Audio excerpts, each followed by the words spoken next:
Welcome to Better Relationships, Better Life, a podcast where you'll gain insights from relationship experts and entrepreneurial couples who have moved through conflict and into a better life.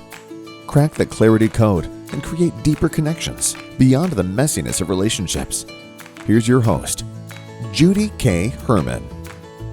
As you listen to this next episode, it's important to note that a lot of what we share here applies not only to couples and families, but also to relationships in your organization.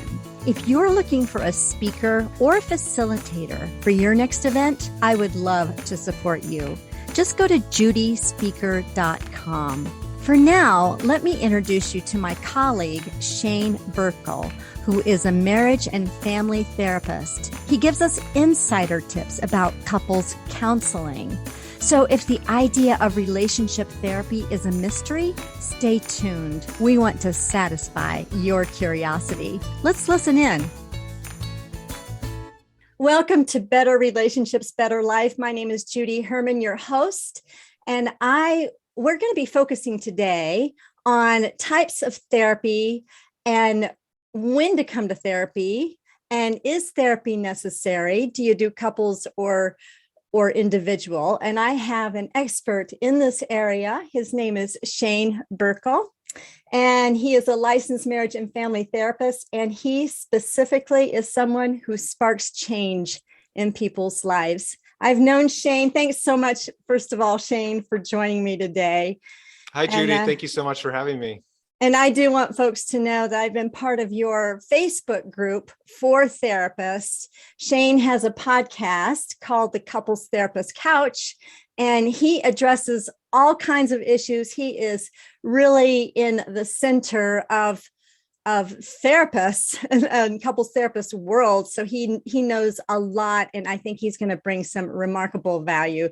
So, and on a personal level too, I just wanted to let people know, you know what, you're not just a therapist, right? None of us are just therapists. But he is a father of three, husband of one, and he definitely is a go-to support for couples therapists and really does some trainings and is so very knowledgeable about the different therapies and all of that. But anyway, I wanted to welcome you. Thank you so much for being thanks, here. Judy. What a nice introduction. I appreciate that. Well, you're quite really welcome. To talk to you today. Yeah. You're an expert when it comes to podcasts. You're an expert when it comes to interviewing influential leaders in our field. And you've had Terry. Well, you are trained in relational life therapy. So tell us about your journey, just for folks to get to know you. Your personal journey and how you even got to this point of being a couples therapist. Yeah, absolutely. And I think I'm really fortunate because I am really interested in this topic. I think it's fun. Oftentimes when I go to trainings, when I talk to experts in the field of couples therapy, I just think it's really interesting. And I think that, to answer your question, that's probably why I got into it in the first place, because I was, and I think a lot of therapists become therapists because they're trying to figure out their own stuff, Yeah, and absolutely. I was struggling a lot with depression and anxiety, and it just really transformed my life when I started seeing a therapist and being able to work through some of that stuff. And the more that I read books and took classes and got education and had experience with therapy, the more interested I became. Well, let me ask you this, and I'm assuming, and maybe correct me if I'm wrong, but you began studying therapy before you were married or after you were married? Well, officially, I started my therapy program. I think I was engaged. It was right around the time I was engaged, right around the time we got married. So it was something I had been thinking about for a long time. I remember having people tell, like when I was in college, I was very interested in psychology and very interested in possibly maybe going into counseling or something like that. And I remember getting feedback from people that, you can't really, there's not a lot of jobs in psychology, you probably can't make a lot of money in psychology, so maybe you shouldn't go that direction. But I remember being interested in it even at that point, and always reading books about that, and then going to my own therapy a little bit later on, but which was all before I met my wife, who's now my wife. But I didn't actually start my therapy program till I was with her. Interesting. And I'm just wondering how your practical day-to-day daily grind, being married, relationship, and having a family, how that has affected you as a marriage and family therapist. Yeah, so I think there are a couple things about that. One is that as I was going through my therapy program, I had my first child. And I think it was right around the time, right after I finished my therapy program, I had my second child, which for me was one of the most stressful times in my entire life. It was just really, really hard. And I was just I'm looking back on it, I'm so grateful that I was going to weekly therapy at that time, because I was in the program and they were encouraging us to do that. And I should have been anyway, but I had a few years there where I was going every week, and it really helped me get through, and it really helped me become a better therapist. So I was getting the education from the degree program. I was getting the education from life, because it's really hard having two little kids. And I was getting the experience of going through that, working through all of those emotions for myself in therapy. That's really interesting. That's so true for all of us, whether you're a therapist or not. Just having kids and that entering into a marriage, that is really a very challenging time of life. There's no doubt. Mm-hmm. And I remember going through my own program. And of course, this is a second career for me, but I remember taking human growth and development and having these life experiences first. And it seemed like when I was taking that course, I had a child in every one of the age categories that we were studying about. Oh, yeah. Right. So there's definitely some value of having those life experiences before, but then during, it's priceless, isn't it? The life experiences versus the in classroom or the writing papers. And absolutely. Oh yeah. And I forgot one other thing I was going to say too, is that even today, I think that I'm good at working with couples, but when I get in situations with my wife, all of that education sometimes goes out the window, and I just sort of get triggered and I get caught up in my own personal stuff. And it can be really hard to use the skills that I know I should be. And that's good for people to know, like, no matter how much you learn about it, no matter how hard you're working at it, that it's still a struggle. It's always going to be a struggle for most of us. And that's okay. It's good to know that that's just what it means to be human. And my wife will even say sometimes, you're going into therapist mode. I don't want you to be my therapist right now. I want you to be my husband. Oh, and that's there's so a different, true. Yeah, it's a way for me to avoid the vulnerability perhaps of the situation if I'm doing that. That is so true. You really hit on a lot of things, and I see when, yes, conflict is inevitable. If you're going to live with another human being under the same roof, no matter who it is, conflict is inevitable. But I see conflict as an opportunity for connection. So when you do come into conflict, there's a bigger purpose. This is an invitation with which to know ourselves and grow our character. But you're so right, Shane. It's kind of like there was a time when I was thinking, boy, spouses of therapists really need a support group for sure, because really, and this would apply to any couple, whether they are therapists or not, or whatever profession that they're in. A lot of times it's that knowledge and that expertise that we have that we can so inadvertently use it as a power over thing. Mm-hmm. And we've got to catch ourselves and how to be vulnerable.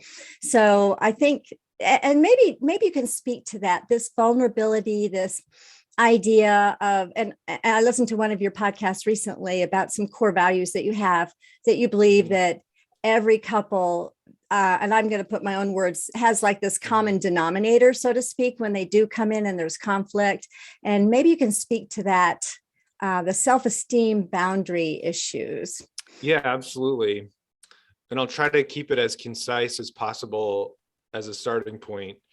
But I do believe that any relationship issue that I'm having is probably something that's going on for myself that is based in fear, that's based in my own insecurity about whether this person will love me, whether this person wants to stay with me, whether this person is being a perpetrator toward me and I'm being a victim. That could be a feeling that's coming into it, which to me is a boundary issue. So anytime people are struggling in their relationship, and I like what you said too, everybody has conflict in their relationships. And so we shouldn't view it as a problem. That can be something that just makes it feel 10 times worse. When we define this as like, oh, we're having conflict, that must mean we're a failure. I think it's really helpful to have that understanding that if you're human, you're going to struggle with this on some level, with the self-esteem, with the boundaries, with the relationships in general, with the vulnerability. It's hard. Absolutely. It's hard stuff. And so if I'm in a situation with my partner and I'm feeling overwhelmed, I'm feeling like I need to defend myself, I'm feeling whatever, it means that there's some part of my essential self that is having a heart that I'm questioning my worth, or I'm questioning my ability to have a voice, or I feel like I have to defend myself, and it gets in the way of vulnerability. And part of it is the understanding that if my partner is getting overwhelmed and frustrated and upset, that's her stuff, that it's not my responsibility to take care of, that my best move probably at that moment is to move into acceptance and compassion about whatever's going on for her. And if I'm the one getting overwhelmed, I need to move into acceptance and compassion for myself about there's something going on here. There's some reason why I'm feeling these things that makes sense. Yes. Wow. That's a really great explanation too, because I think, well, this is kind of a therapist word, but we talk about, projecting, right? Like I've got a little teaching on, we either pick, project, or provoke our partner. We either pick someone who's very familiar with our, that feels familiar to us, or we provoke what is familiar to us, or we project. So I think that's what I'm kind of hearing from you, Shane, is when you have this stuff that's going on, we have an incident that happens, and then we have a story about that incident. So the incident happens and you've got a story, your partner's got a story, and how to bring those stories into awareness, right? But anyway, yeah, go ahead and share more about this idea of projecting, or, how self-esteem or lack thereof really causes some problems. Yeah. And let me give an example. I think this is helpful. This is something that happens a lot with couples. Like what you were just saying about those three things, I think sometimes all three of them are coming into it. My own stuff, my own projection, also what's happening to me, so if my partner walks in, we both had a long day at work, we're both, tired. And from her perspective, she says, honey, did you take the trash out this morning? Now, I forgot to take the trash out, and all of a sudden feel like I go into a shame spiral about that. Like, oh my gosh, and this is maybe subconscious, right? Like I'm a terrible husband. She's never gonna, think that I'm enough. Whatever kinds of like themes that I have for myself are coming up at that moment. But instead of sort of moving into compassion for myself in a vulnerable way about those emotions, it's too painful. So I go right up into anger and I say, I don't like the way you're talking to me.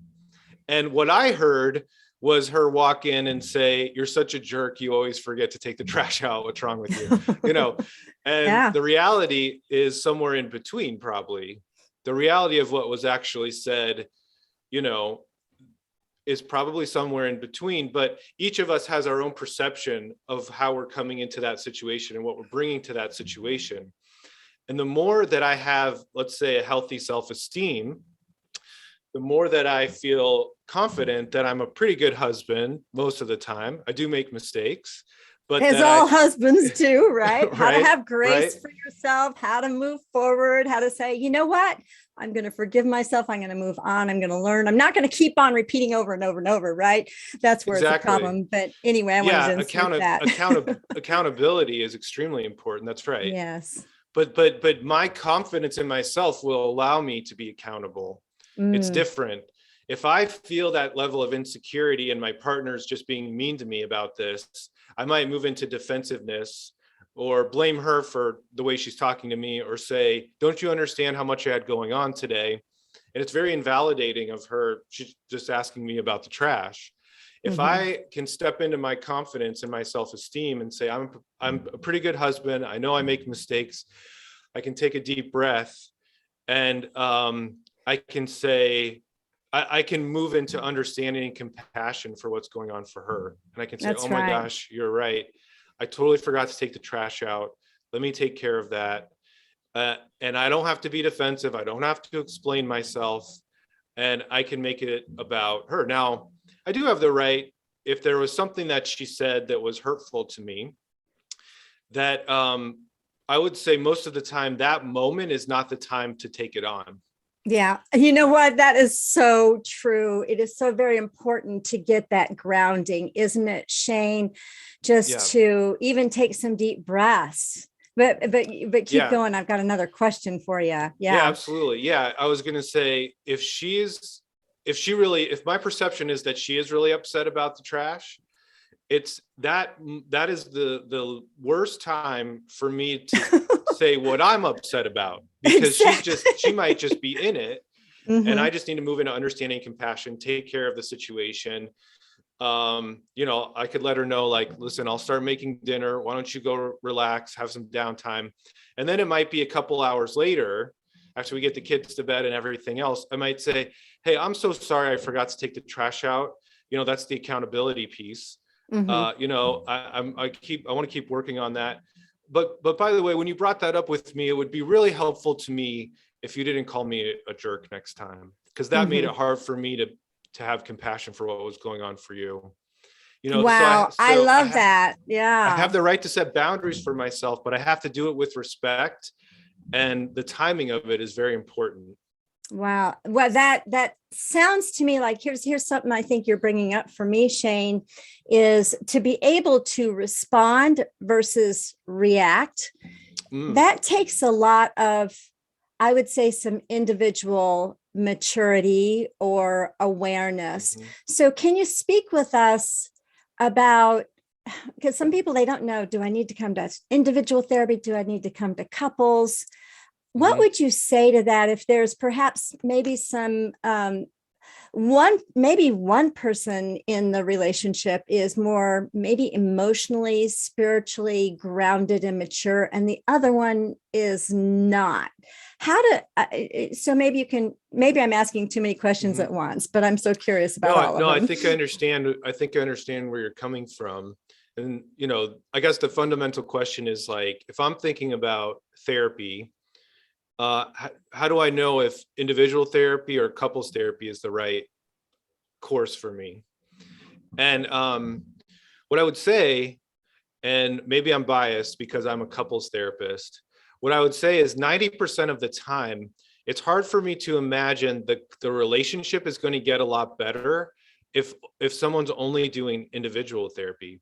Or at least, let me just say, it could get a lot better, but you're going to make progress a lot more quickly if both people are in the conversation, usually.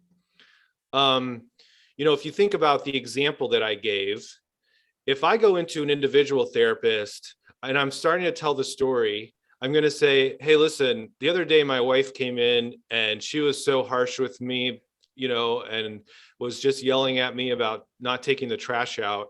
What should I do to deal with her? That might be what it sounds like in individual therapy, and the therapist might help that person, but they don't have a lot of the perspective on the other side. I feel Mhm. like a lot of times when I'm meeting with someone in individual therapy, we'll get to this place where it's sort of hard to move forward. And I'll say, it'd be great if you could bring your partner in for a session. And all of a sudden, if their partner comes in, and I get this whole other world of information about what we should be working on, and it's incredibly helpful. So even if I am working with someone individually, oftentimes I want to, bring the other person's perspective in at least now and then. So the other thing is, if someone is on, let's say someone's been through an affair situation or something really significant like that, and they're going to individual therapy, the other person is not learning what's going on for this person as they're going to individual therapy. And often I've seen the situation where I've been working with a couple, and individual therapists are working with each of the individuals, and the goals for the individual therapists are at odds for what we're doing in couples therapy. It's almost like the individual therapist is encouraging the person to move on, like to move into their own sense of empowerment and self-esteem. With that part of it's great, but in a way that's like, you don't need this person anymore, you should just, you're empowered, you should just move on. Where they're telling me in the couples therapy that they really want to make this relationship work, I'm also moving them into empowerment, but relational empowerment is very different than individual empowerment. There's something that you mentioned here, Shane, that I really want to address. Is it ever ethical for an individual or a couples therapist to tell a person that they should do this or that?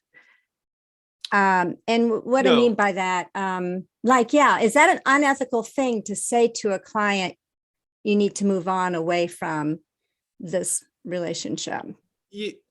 I think for the most part, that would be unethical. Now, if let's say someone's in a physically abusive situation, I wouldn't hesitate as their therapist to say, look, we have to make a plan for you to be safe. Oh, absolutely. What does this look like? Like, you can't, maybe I would go as far as saying you can't continue living in the same house as this person, because it's not a safe situation. And I would want to tell them that, because maybe they need to hear that from a professional in order for them to take the steps necessary. But yeah, I think, most of us in therapy school learn that it's a really bad idea to tell people what to do with their life, to tell them what decisions to make. Now, I can ask questions if someone's really struggling in their relationship, and I don't understand why they would want to continue being in that relationship. I can ask them a question like, why do you want to keep staying in this relationship? And even me asking that question might be influential. Maybe I should be, I need to be careful about how I ask those types of questions, because I do want them to make that decision for themselves at the end of the day.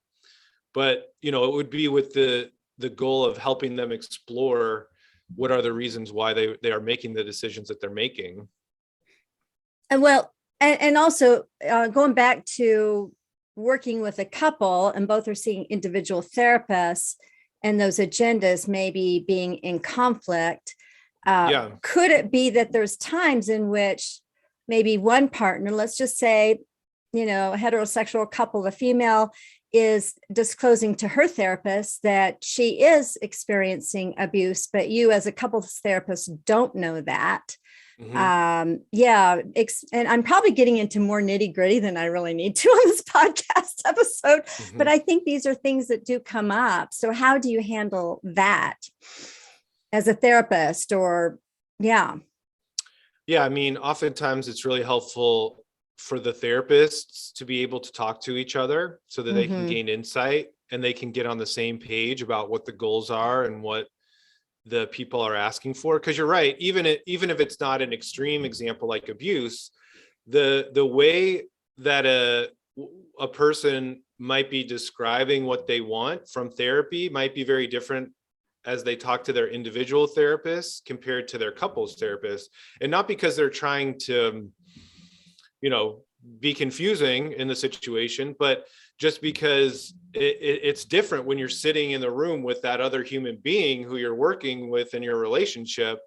A lot of times people are more careful about how they're saying things. They want to be polite about it. They want to sort of like, whereas with their individual therapist, the way that it comes out might be quite different.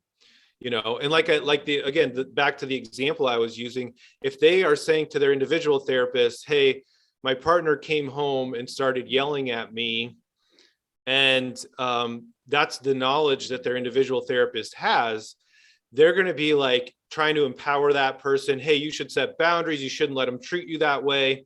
Mm-hmm. Whereas if I hear that in couples therapy and the other partner says, well, you don't even know what led up to that, and now I have more context and understanding for the couple as a whole, the goals or the plan that we come up with might be very different in the couples work, because I have a full picture of what happened in that situation, whereas the individual therapist only heard that person's perspective. That's very very insightful, for sure. I think you're spot on with that, because working with an individual, you do have just their perspective, which is just part of it.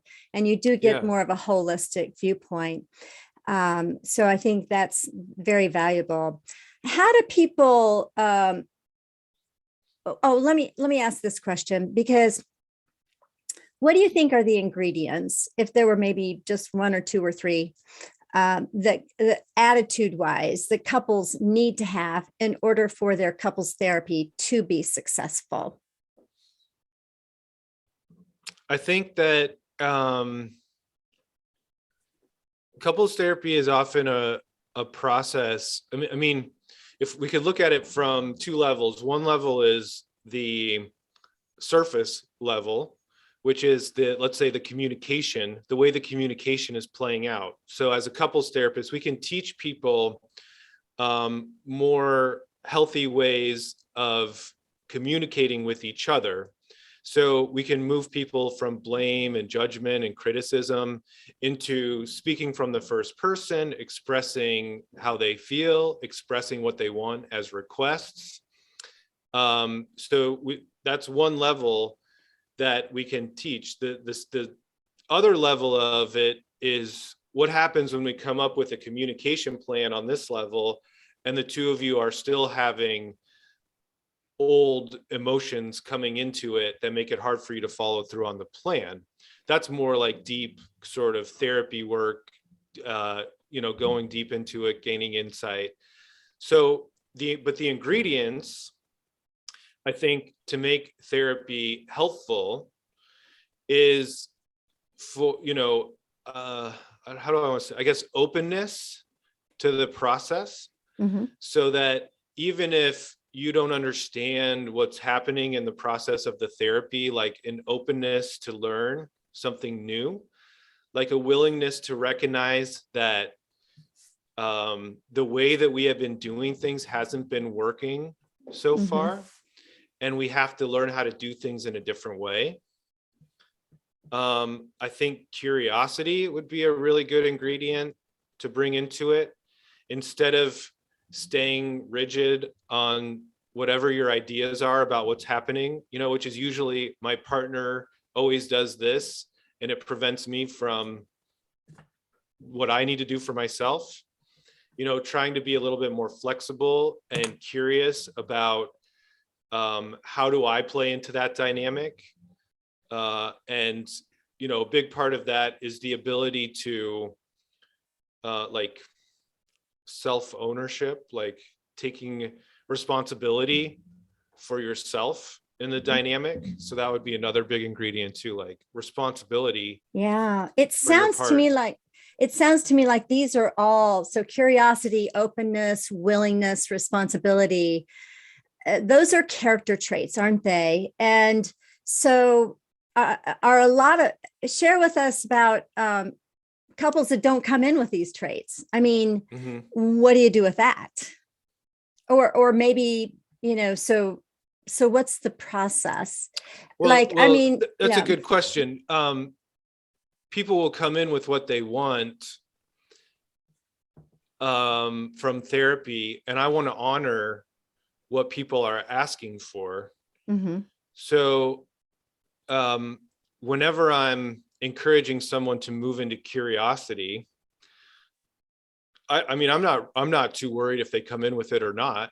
To Mm-hmm. me, I'm optimistic that I can move them into it if Mm-hmm. I am able to connect back to why this is going to be in your best interest.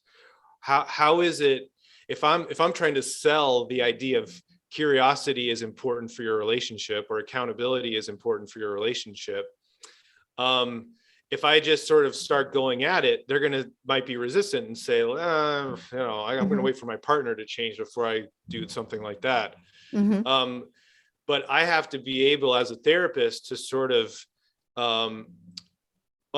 understand where they're getting stuck, what's not working, and what deep down. The first question I always ask people is, what do they want? What are they hoping for? Yes. And then as I'm moving them into curiosity or accountability or whatever the characteristics that I'm trying to get them to learn more about, I'm going to say, listen, I know this is hard, but how do you feel like it's been working the way you've been trying to do it?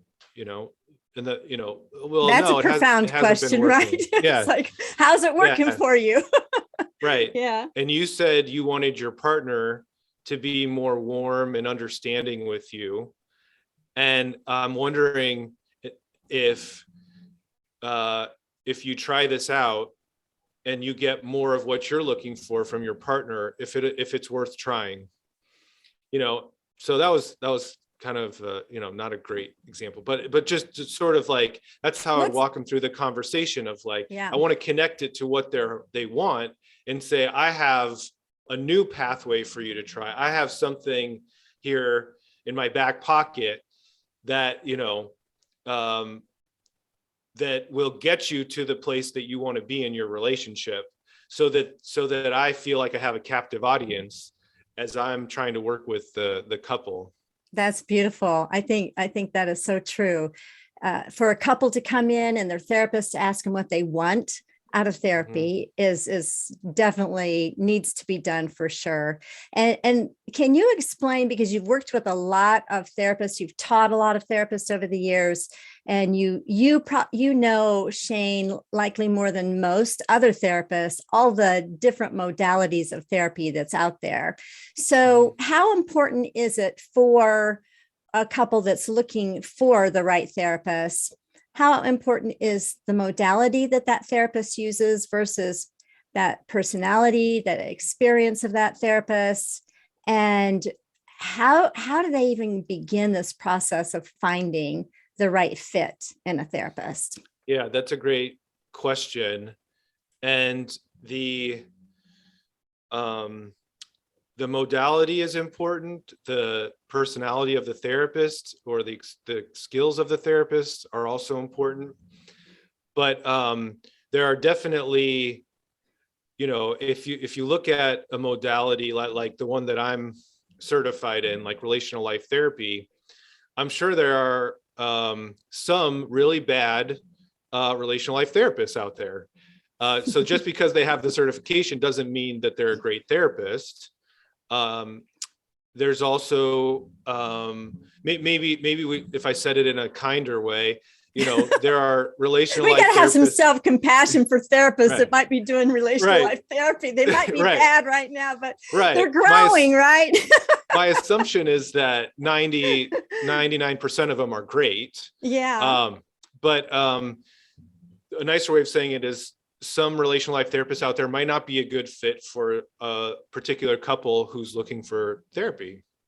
And so you want to you want to find someone who's a good fit, but you also, what I would say is, whether it's emotionally focused therapy, Gottman, the developmental model, relational life therapy, these are all different modalities of couples therapy.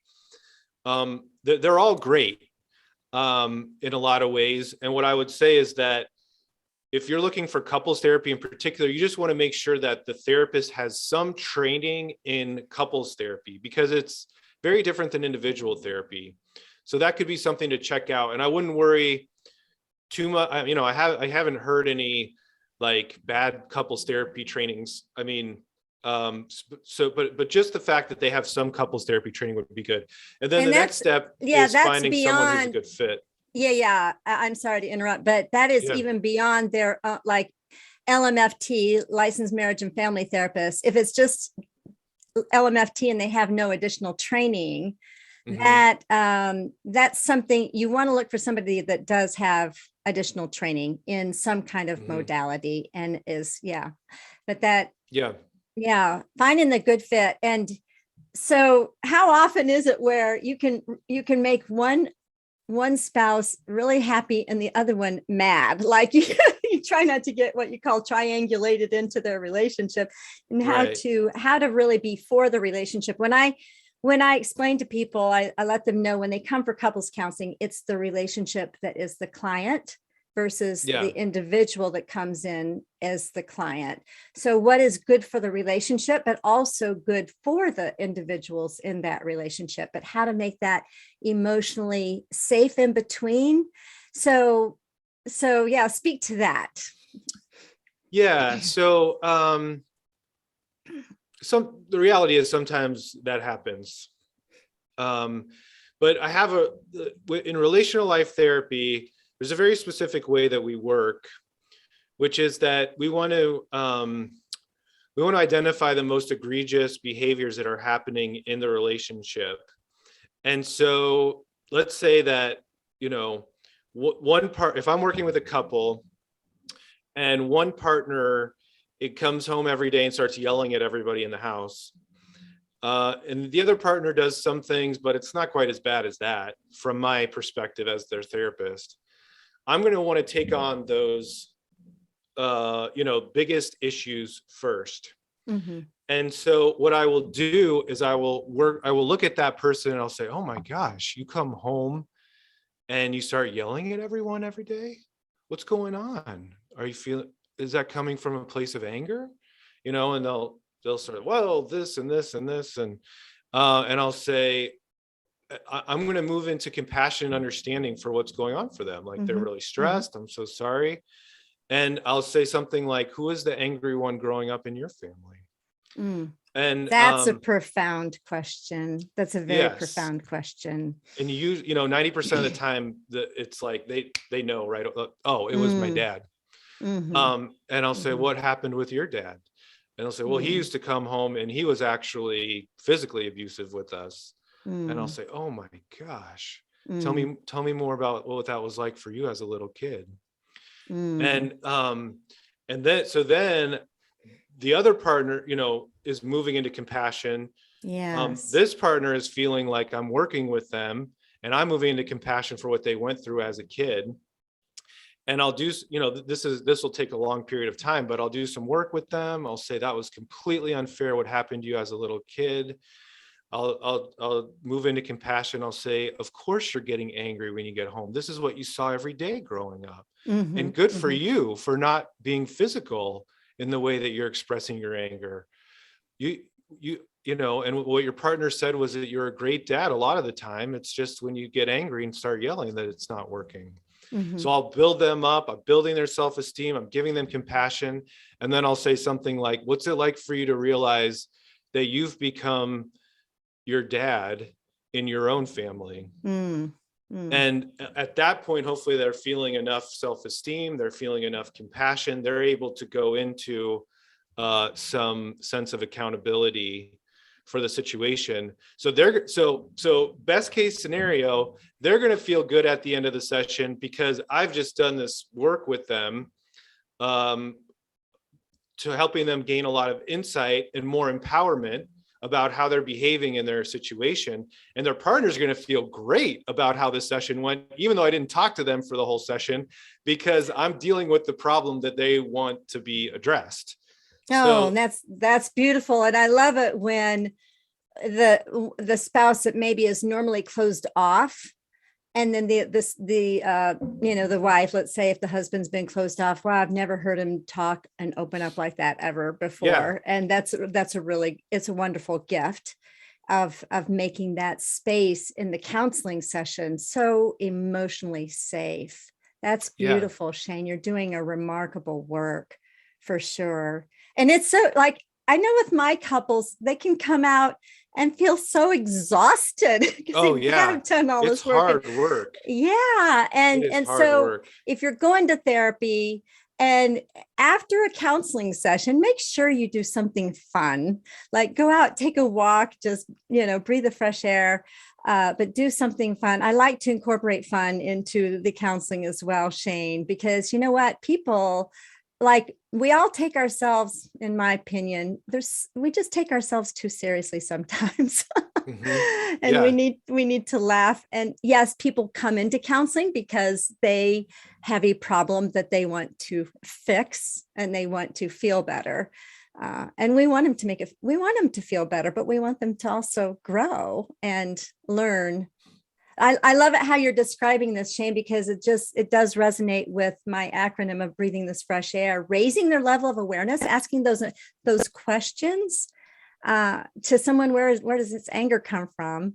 And then that does empower them to be intentional and then take those risks of growth, the AIR, awareness, intentionality, and risks. Yeah, Yeah. absolutely. Yeah, absolutely. And I think it is good to leave or to have a good plan for how you're transitioning out of a session. Like you said, it could be doing something fun together. It could be, maybe both people need to just take some time alone to have some space.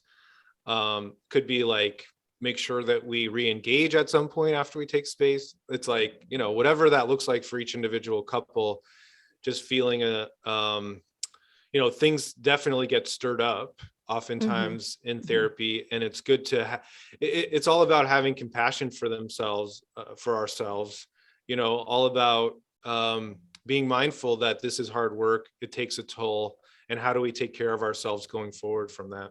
Absolutely. And, we talk a whole lot about it's hard work. Being married is hard work. Going to counseling is hard work, but there is some wonderful rewards beyond it, isn't there? I mean, I Oh, think for we need sure. to talk about, we need to let them know, hey, this is worth it. Yeah, it's hard work, but Yeah. on the other end, yeah. Oh, absolutely. It should be life-changing, to put the work in, to feel the results. um there should be that, otherwise it's not worth it. Right. Who And I wants to do all always, this hard work and feel yeah, miserable? I try to emphasize for people that, this is incredibly worthwhile. And I think people start to feel it if they put the time in and they put the effort in. Eventually they start feeling that Which change. brings me to another question, because the work is yes, the couple, it's not just them, but in my opinion, they're like changing their branch of the family tree. How Mhm.